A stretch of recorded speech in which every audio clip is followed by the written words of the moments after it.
এখানে যে অগ্নিকাণ্ডের ফলে আমরা আজকে সকাল 9টা 4 মিনিটে অগ্নিকাণ্ডের মেসেজ পাই যে গোয়ালন্দ সোনালী ব্যাংকের নিচে একটা কাপড়ের দোকানে আগুন। আমরা তাৎক্ষণিকভাবে এখানে আমার জনবল সহ আমরা উপস্থিত হই এবং অগ্নি নির্বাপনের কাজ আরম্ভ করি।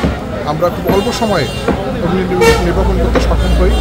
আপনারা জানেন যে এই কাপড়ের দোকানের উপরেই গোয়ালন্দ উপজেলা কমপ্লেক্স শাখার একটা সোনালী ব্যাংক অবস্থিত, যেখানে কোটি কোটি টাকার একটা লেনদেন হয়ে থাকে বা বলতে প্রচুর পরিমাণ টাকা রয়েছে। এটা রাষ্ট্রীয় সম্পদ। সেই ক্ষেত্রে আমরা অতি সতর্কতার সাথে এখানে কাজ করে কাপড়ের দোকানের আগুনটা অগ্নি নির্বাপন করতে সক্ষম হই এবং এখান থেকে আগুন আর ছড়াতে দিই না এবং খুব চৌকস টিম নিয়ে আমি যে কাজ করছি সফলতার সাথে, সেই হিসেবে আমরা খুব সহজে আগুন নির্বাপন করতে পারি। আনুমানিক এখানে প্রাথমিক ধারণা করা যাচ্ছে যে কাপড়ের দোকানের যে পরিমাণ মালামাল ক্ষয়ক্ষতি হয়েছে বা অন্যান্য মালামাল যে পাওয়া গেছে তাতে প্রায় 15 লক্ষ টাকার ক্ষতি হয়েছে এবং আমরা প্রায় 20 থেকে 50 লক্ষ টাকার মালামাল উদ্ধার করতে সক্ষম হয়েছি। ধারণা করা যাচ্ছে যে এটা বৈদ্যুতিক শর্ট সার্কিট থেকে আগুনের উৎপত্তি ঘটছে।